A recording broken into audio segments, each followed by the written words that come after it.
just a thought, just a thought. It's my opinion, it's just a thought, just a thought. Get out your feelings. What's going on, everybody? It's your girl, Sharí Nycole. Welcome to another episode of Just a Thought with Sharí Nycole. Possibly the most random episode I think I've ever done. Yeah. My next guest is a comedian extraordinaire. He's also the co-host of Get Up Mornings with Erica Campbell. He's a media personality. He's an amazing human being. And he called me this week, Monday. Yes. Yo, sis, where you at?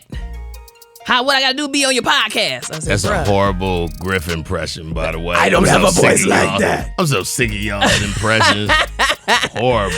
Oh, hey, yo, sis. Now I'm from New York. Don't do me like that. Only GRIFF would call me and say, yo, let me be on your podcast. I got you, GRIFF. 2 days later, we're in the studio. Right. And GRIFF doesn't send me any talking points. He doesn't send me anything.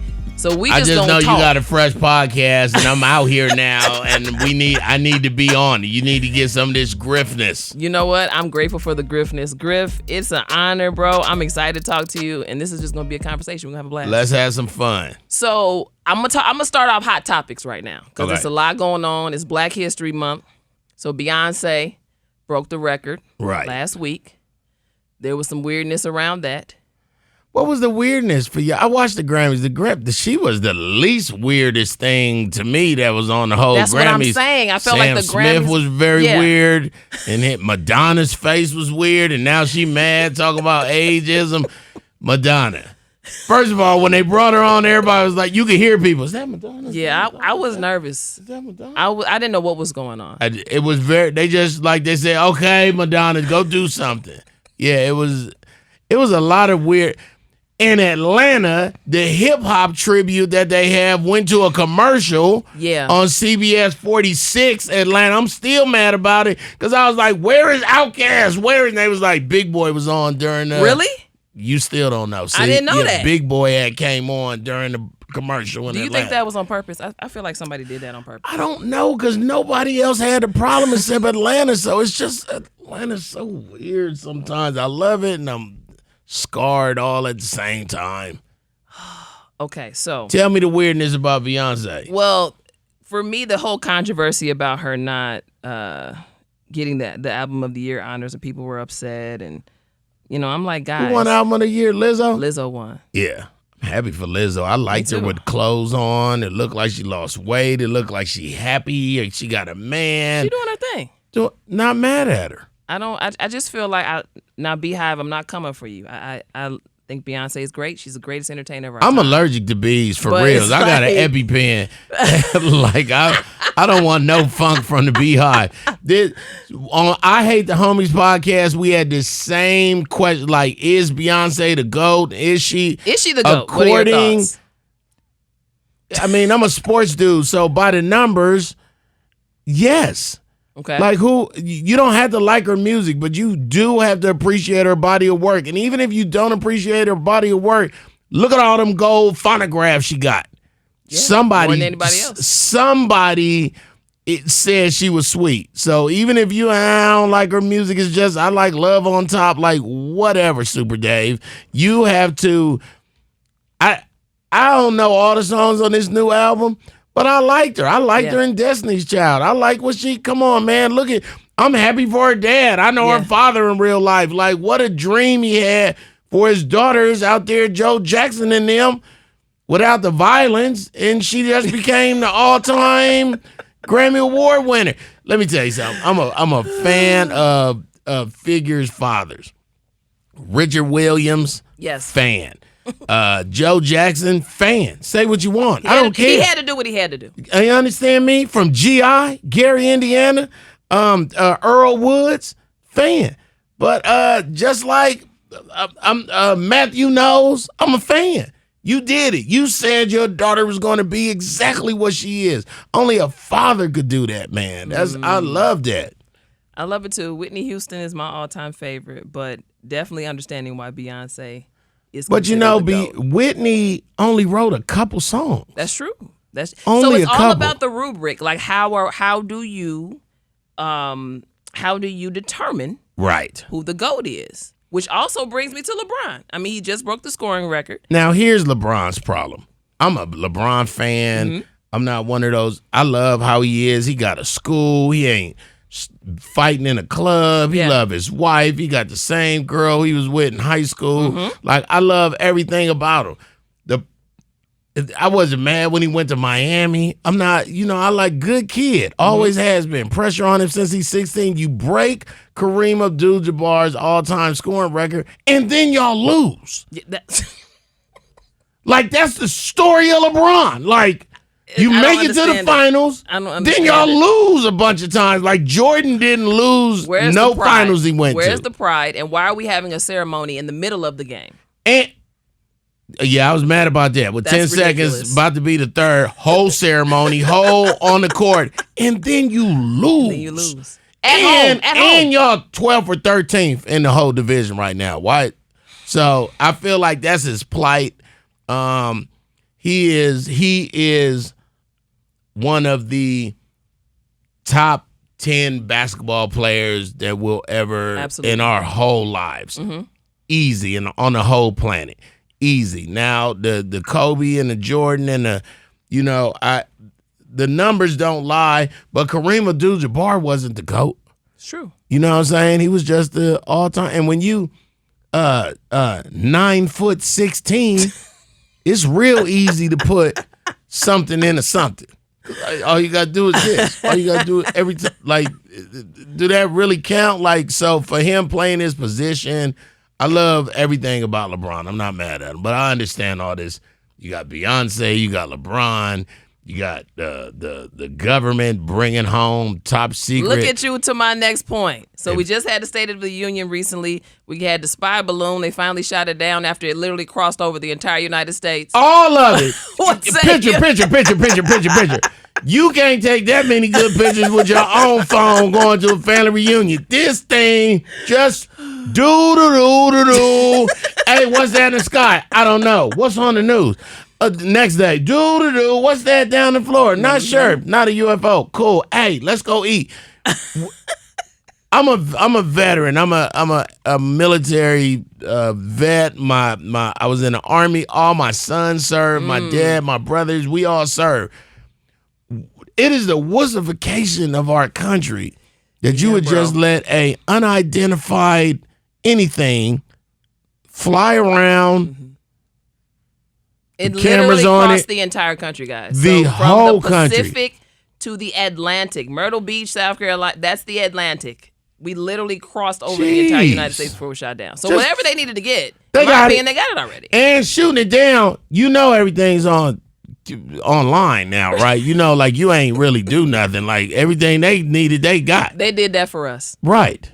They did that for us. I'm so this country I love so much, and I'm so sad for it at the same time. Man. Jeez. Well, one thing I'm not sad for is the fact that after 28 years in the comedy game, you still going real strong. Man, I've been. What's funny is it's a couple things on my phone. If y'all can see that number, my screensaver always got South Africa is your phone on it. Cracked? No. Okay. What you talking about? Oh, he has like a little map on his phone. Looks like a little map. South Africa. Look at that. It's South Africa, but then on this part of my phone on the screen on the back, I don't know how much you can see. Oh, because I moved it. It's a coin. Can you see that coin in the back? Oh, okay. It's the Nobel Peace Prize. I'm gonna be the first comedian to win the Nobel Peace Prize. And what a lot of people don't know about Alfred E. Nobel, like how does he have this trust for authors and scientists and stuff like that? It's because he wanted everybody to forget he was the man who invented dynamite. So basically, he's the Bill Gates of the 1800s. Of course, dynamite went through mountains. It let us go to other new territories and woo, but millions of people died from it. So that was his, okay, I got all this money, but let me give something back. But I'm going to win one. Comedy has always been, I want to be a comedian since I was 3 years old. So I never have not been funny. Like, my mother's funnier than me. Like, I'm probably the fifth funniest person in my family. Like, but I'm the only one doing comedy. So I just tell a lot of their stories. Are you stealing? You're not stealing their jokes, are you? They not comedians, so it ain't stealing. I did my mama material for my first 2 years of comedy. I should have said, thank y'all, I'm Lenore. Enjoy the bill. Oh my God. Yeah, comedy has been it's been amazing. It's a door opener. My TED Talks is more important to me now. I'm smart, right? Yeah. So the comedy was always really to get people off me because I was smart, But I enjoy teaching and I've been to South Africa. I just came back for Christmas, and that was my 28th time going in the last 13 years, and I'm the first American to tape Comedy Central Africa, first human being, not just I'm Black History. And my relations with people internationally are the same, like they are in Atlanta. I'm GRIFF everywhere. Like, so y'all like my voice in America. They love my voice overseas.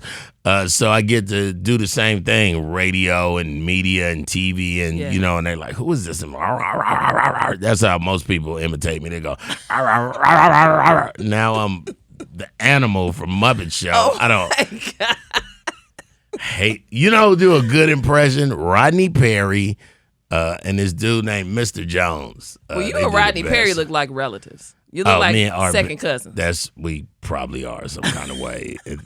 Chimpanzees, like they go. I love Pizzle. That's a great friend of mine. Funny dude, but amazing man. Yeah. At some point, you have to differentiate why you mess with people. You know what I'm saying? I'm in a comedy fraternity, but just like real fraternity, I ain't go to school, so I don't know. But I want to be a comedian. So I ain't had no backup plan. So I was when they was like, "Oh, you can go to college for drama," I was like, "Is that comedy?" And they was like, "Well, not all the ways." I was like, "I'm cool. I'm gonna join the military and get on my dad's nerves." But just like fraternities don't get along all the time, but they still in that divine nine. What about the embarrassed 8? The people who got GEDs and had to go to Saturday school and,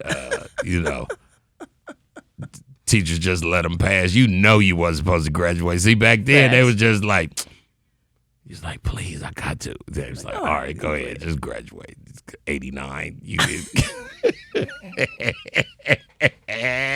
So I want to talk about, some of those comedians that may have started out on the outskirts, specifically those that came up through social media. Because the dues that, admittedly, that people like yourself had to pay, they look different than many of those who... Well, I'm not mad at the, Milton Berle in his last interview with CNN, who was the CNN interviewer that interviewed everybody with the suspenders? King. Who? CNN interviewer. Is he still alive? No, he died. Larry King. Mm-hmm. In his last interview on Larry King, he said it's comics and it's comedians. And comics are people that say funny things, and comedians are people that make things funny. I'm a comedian. A lot of the internet dudes, they're funny. The problem, and really it's no problem. Way to get all your bread. Yeah. I'm excited. I was excited for him during COVID and other times. Country Wayne, I absolutely love him, and it's about 5 or 6 of these guys and females that I really, really enjoy. A lot of times though, and when you got to do an hour in front of somebody and you only got 16 minutes of material, then you. So it's like Erica Campbell was telling me the other day.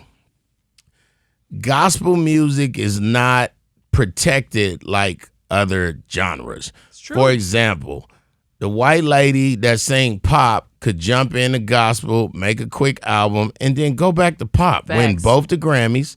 You know what I'm saying? Yep. Kanye, He just did it. Kanye did it. Snoop did it. Yeah.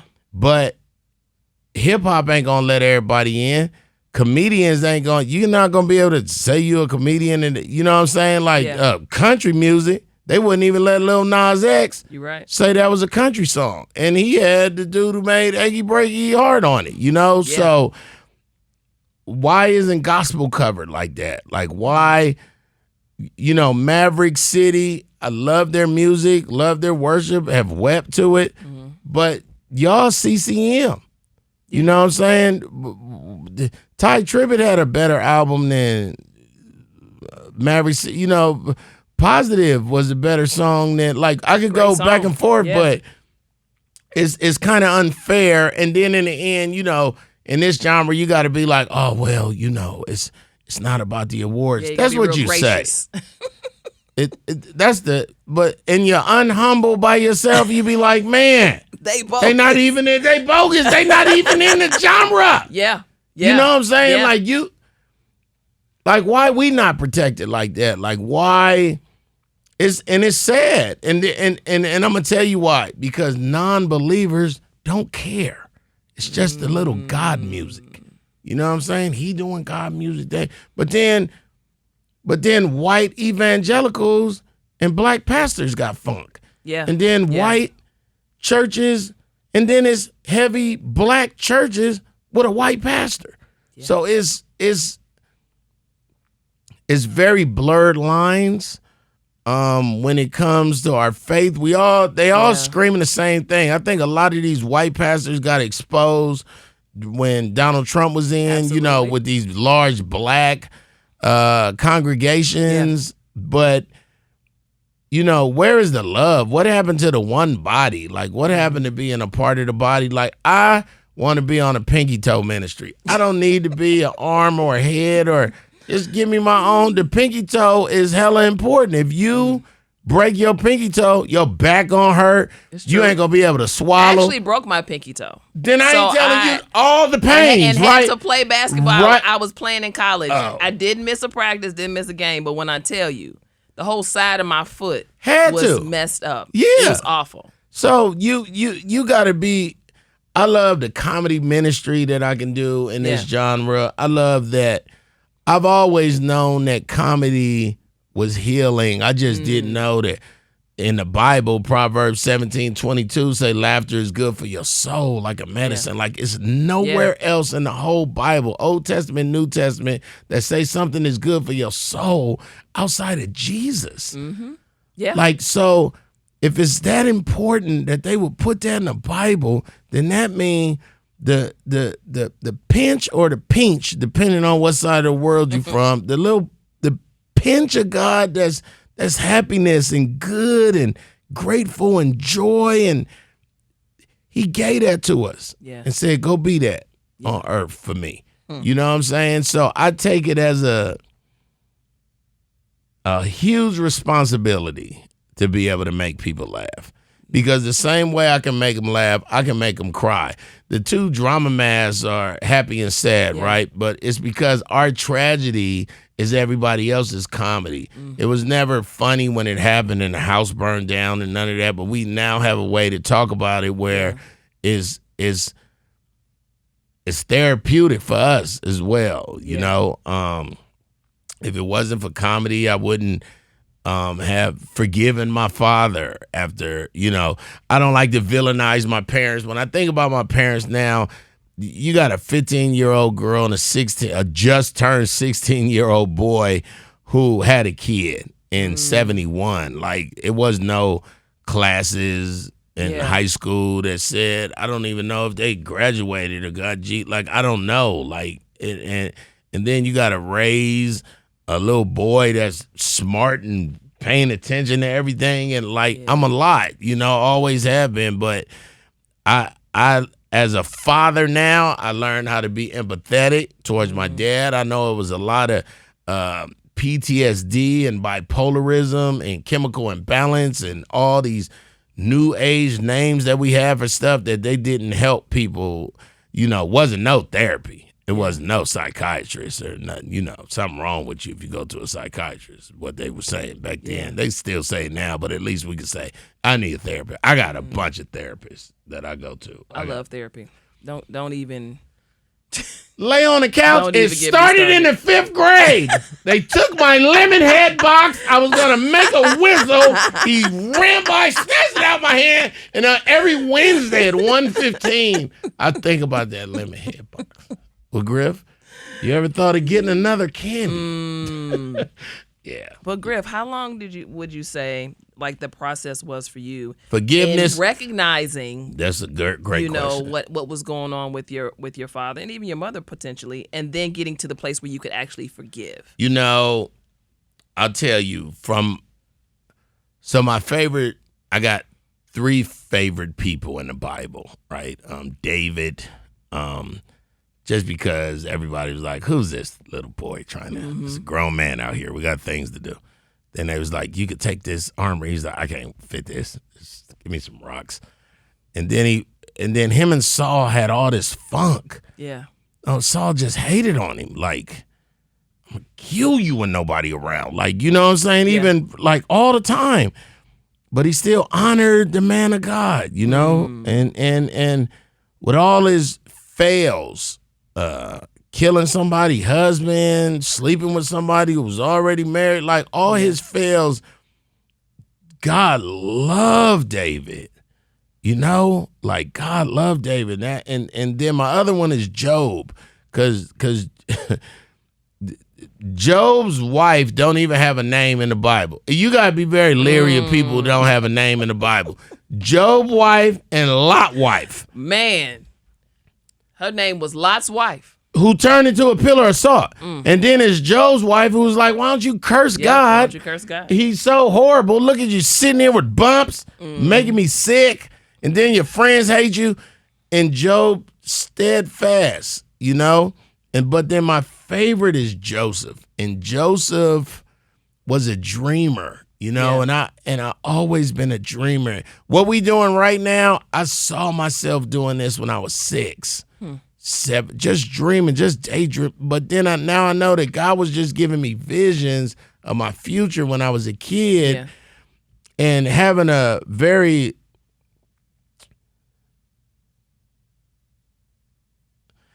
probably a basic African American struggle in the 70s. You know, it made. I understood that Joseph what's a cold story about Joseph is Joseph was a dreamer, and he told his brothers, man, I dreamed I had this, that, and then all of this, and then I dreamed about y'all, and y'all had the nightmare and the crows and the tumbleweeds. Oh no, they was like, let's kill him. He got to go. And then what's heavy about Joseph is it's no enemy in Joseph's story. It's his own family. Yeah. And all of them, you know, like all his brothers, like nobody was like, man, I love my brother, you know? And that made me understand quick, your own family will do you dirty. I knew that as a kid. But when he went on and he went to jail and he came out and he helped the Pharaoh and all that, then now he's in charge of everything, and it's a famine and his brothers have to come back, right? Yeah.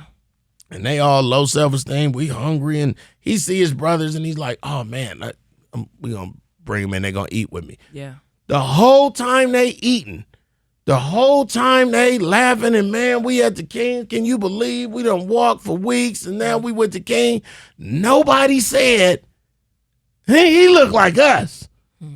White dude, you take his beard off, he looked like Benjamin. Like, you know what I'm saying? Like, nobody, we look like people we see in the street and say, man, that dude look like my cousin. Right. Like, you know what I'm saying? And nobody, to me, that's the most hurtful part of that story. And he sat there with tears in his eyes eating, but he forgave him. And I realized that if I want true forgiveness from the Lord, for all my, you know, we be lying to God every day. I swear to God, this is my last day smoking a cigarette. Lord, I'm on my Jesus. No more Black and Miles. Next day, man, he know what it is. He know my heart. Forgive my heart, meat, left ventricle. If I wanted that real forgiveness, I had to forgive my father. You know, and when I forgave my father. And then I really realized I mean, one of the commandments is love on your parents. It don't say if they good or not. It don't say if they raise you proper and give you everything. It say honor your parents. So I was disobedient. I was, and here I am thinking, oh, he did this and he did this. But what he did ain't in the commandments. You know what I'm saying? So I had to really grow up and just be like, man, I just want you in my life. We grown, and I love our relationship. It means a lot.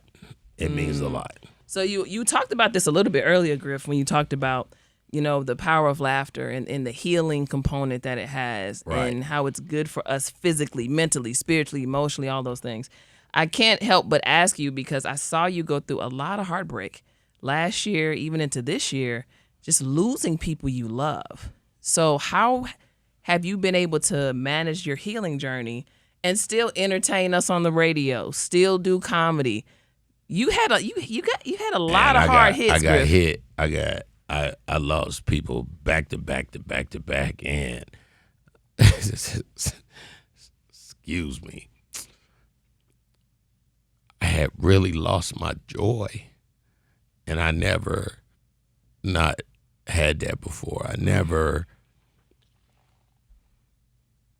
even through the violence and the traumas of growing up, I always had my joy, and that I literally had to go to Africa, Johannesburg, and drive 3 hours to Mpumalanga and go talk to the ancestors. Like, I really it was too much. I probably lost 5 comedians in 2.5 weeks at one time, and then my aunt died, and I'm normally death isn't, I don't really trip off death. I'm never going to a cemetery ever. Like, I don't care. I don't want a tombstone for my family members, like nothing. Like, I don't believe that at all. It's a big hustle is what a cemetery is. But I reconnected, and I had to dig deep, man, because and I hate when people talk about themselves in the third person, but an unhappy griff is not a griff anybody really want, Yeah. And I had checked out. I had checked out mentally for a minute. Then my wife's mom died, and it was a hard year, and was hard to somebody. My mom always said, don't compare pain. You know what I'm saying? Because, well, I got raped. Well, I got molested. Well, I got ran over. Well, I got, it's all traumatizing. You know what I'm saying? It's all very traumatizing. So, but for me, I had to leave America, go to a place that had human civilization 19,000 years before they actually said civilization was there, and had to feel in every part of the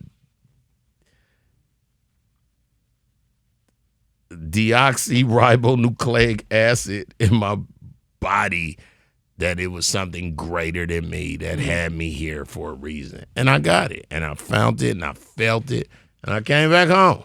And I'm better, and I'm filled up, and death is hard for anybody watching this, and I haven't lost my parents yet, and I'm bracing myself. I haven't lost a brother or sister, but I'm bracing myself. But I'm the oldest, so I'm gonna die before everybody. I want to, that's the plan. When you be the oldest, you start saying, man, Aunt so-and-so died. Man, the cousin, man, the great-grand. And then you go, oh, it's me. Right. Jeez. Let me tell you something. I want all my white hairs. I'm not putting Beijing on one Now I'm starting to look like the mad scientist from. I got white hairs in You my look great. eyebrows. You keep your beard nice and put together. I want it, but it's a lot of white, Jack. It's a lot of white. I'm playing it off. I'm sad probably inside, but I'm not gonna put Beijing on it because if it rain, I don't think it would look right. I like the gray. it'll look so phony, right? Yeah. Like if I did it tomorrow and just come here. How you doing? I would Sheree. I would get scared. I would It get would scare scared too because it was not. But here's what's funny. First of all, I couldn't even grow a beard till I was 30 probably, and then it was already getting white in it. So I was already starting to. So it was nobody's just a ever matter. really seen you with a straight up black beard. No, like, and if you got a picture, let me see, because that must have been week 6. Like, yeah, no, this is where I want to be, and I just want to be happy, man. I got kids, I got grandkids. I'm a grandpa now. Like, I ain't have a grandfather growing up. I met my dad's dad when I was 9 in April, and then he died in May. Or he died in a couple months later. Like him and my dad was rekindling their relationship, and they got in a car accident, and his dad died. And then my mom never knew her dad. So I always wanted to be a father and a grandfather. Like that was when my sisters and cousins would play house and I'd be like, well, I'm the grandpa. And I'm 70 years old. I'm hey, grandkids. Come hang out with your grandfather. Like, I just always wanted to be a grandpa and a dad. So, and then I don't want no nickname. Call me grandfather or grandpa. Yeah, that's it. GRIFF, that's interesting because you talk about these vacancies of manhood that really exist in your life for a long time. Right. Yet you are an upstanding man. Well, God, I broke the generational curse when I was like 10. I heard God say, everything that you're going to go through, your kids will never know. Your kids will, everything your father did and his dad, and you won't know none of that. But it was, oh man, I'm so emotional because it was so hard. You know, for men, why it's so hard for us to bend the knee is what they say in Game of Thrones and stuff like that, to bend the knee to God, right? Yeah. It's so hard because if your earthly father wasn't present or wasn't there, then why am I I don't need 2 dads that's sorry. Like this one of them ain't even here again. So when you realize that your heavenly father ain't your humanly father, then you're able to bend the knee. Then you're able to get the grace and the abundance and the joy and the, things that it wasn't my dad's right to have to make me happy. Yeah. You know what I'm saying? We now know what the 5 love languages. My dad was he worked. That man, he loved you. I got this house, I worked, clean it, keep it clean. Like, he ain't have to be socially. That's what I wanted. That's what I needed. I was the words of affirmation and a quiet time, you know what I'm saying? That was me as a kid. But he didn't know that. So what I wanted and what he was giving was 2 different things, but I always wanted a middle. You know what I'm saying? But the Griffins are very extreme. Like, we don't have no middle. I either mess with you or I don't. And I don't want you to talk to me if you know I don't, because I'm going to say, you know, don't do this. You know we not cool. Listen, stop. Stay blessed. Like, so I understand that my genealogy is hectic and extreme. So I just had to learn and I'm a Libra too, so I had to learn how to really balance. A lot of people think it take an elephant to mess a Libra scale up, right? Because but it really take a grain of salt, because we still be like, what's on the scale? Like, why is this something? So we constantly trying to figure out balance, As an entertainer, I watched growing up, reading People magazine since I was 9. it was a bunch of estranged, the actors were saying they're estranged kids. And then I learned estranged was they picked the business over their family. Yeah. And I was like, note to self, don't be like that. You know what I'm saying? You can be an awesome entertainer and comedian and still love your kids and not miss a birthday. And so again, that being a father, it was more important to me to be a great father than a great husband. You know what I'm saying? With my parents having multiple marriages, my mom 9 times, my dad 5 times, that wasn't important. But I did learn through that, and is that you don't need to be happy with one person. You could be happy again. You could love again. You could be okay and start a whole new family. You could, you know what I'm saying? So I would, people expect me to be jaded by having 1 million step parents, but it really just showed me that blended families is awesome. Yeah. You know what I'm saying? So. Yeah. I want to talk about, doing marriage again. For you, in that being your experience as well, what are you most proud of about the husband that you are now versus the husband you were in your first marriage? I'm hella patient. I'm more understanding. I know that I'm a lot, and not in a bad way, but I'm a lot. And you don't have to be a lot to know that I'm a lot, but you got to recognize my a lot. Yeah. Because other people do, strangers do. So if you, and I love that my wife is my peace. Like she literally, God knew I needed peace. And here go a woman that the door be shut in the room, and it's just me and her in the house and the dog. So I'll be like, hey, what you doing in there? And she'd be on her knees praying, and she just look at me, and I'll be like, oh, will you keep continuing to go? She always praying. She always somewhere. I wake up sometimes, she be covering me with oil. Like she's my peace. And being married older, like getting married at 50, I'm 49. I don't know, one of them, 50. I don't know how old I am now. But it's not the same because now you know exactly what you want. And yes, I have some ways, but I'm flexible. I can compromise. I don't get to not be a communicator. I'm a great communicator. So I don't get to use, your communication just... But I've learned now that as much as I talk for a living, so I was in the military, I told you, but I didn't tell you what I did.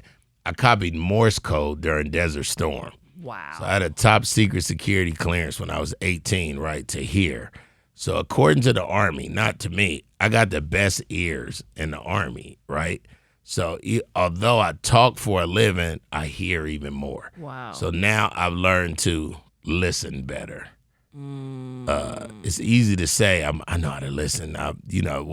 What's making this off the cuff podcast that you're doing right now is because you're a great listener. So you don't have to have anything written down because you could just say, let's talk about what you said. My mother taught me how to speak female. So I'm not a dude who I've always been charming. I always get, and how you speak females, you got to listen more. Because if you know how to speak females say what they all the way mean, and sometimes they stretch it some. But if you listening, you can see where the stretch is and where the, you know what I'm saying. So I'm very articulate and female. So my 2 best friends are girls, like since the 7th grade. Like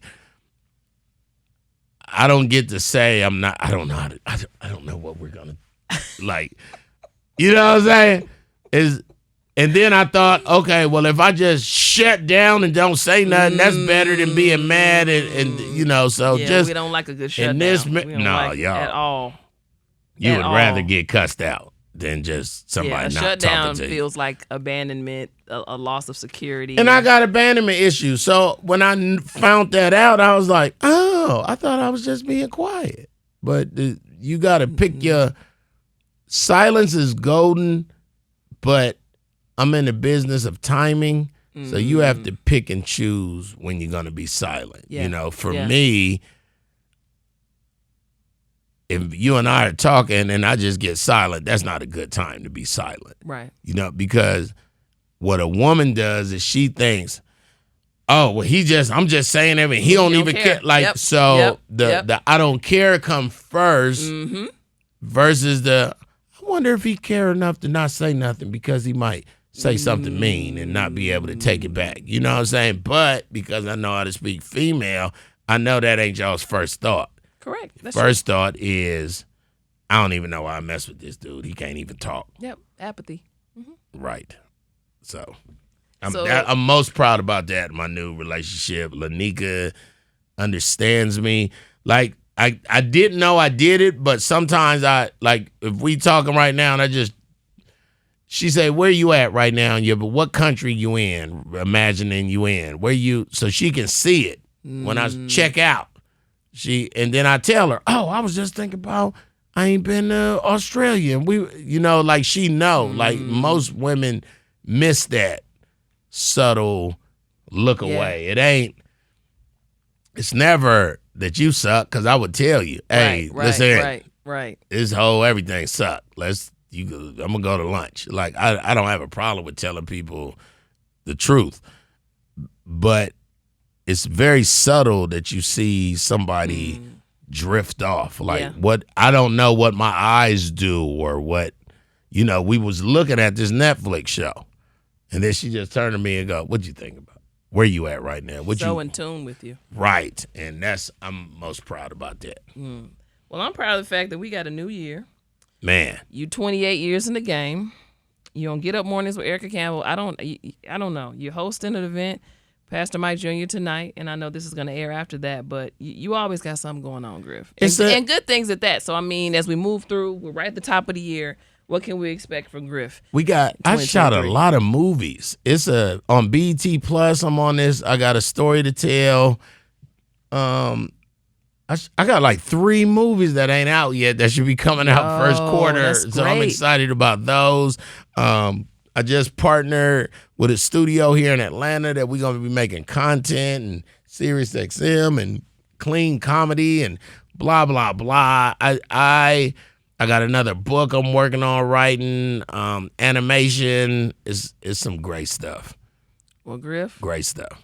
Bro, I'm thankful for this. This is one of my favorite. I knew it was going to be great anyway, but thanks for making. You gave me a hard yes. Season. Yes, of course. What you doing Wednesday? I'll be there. It's an honor, especially when you get to talk to people that you love and care about and respect. So I'm grateful for the time. I'm excited for you. I learned so much during this conversation. I know whoever's listening, hope they learned as well. I want to make sure people can stay connected with you. So how can they do that? The number 2 in the word trillion on everything. 2 trillion Instagram, Twitter, website, 2 trillion, everything. And I think Facebook is Griff is 2 trillion. And y'all can hear Griff on Get Up Mornings with Erica Campbell. Now, I'm usually halfway asleep because you all are early. You be all the way but, asleep. I go to the gym at like 7, 8 in the morning. And sometimes you text me and go, you dumb. Yeah. That's how we talk to each other. You dumb, sin. I'm listening. So if you're an early riser, you get up in the morning early, please check them out. It's a great show. Inspiration just through the roof. So Griff, we gotta do this again soon, bro. Whenever. Thank you for everything. Love you, man. I love you too.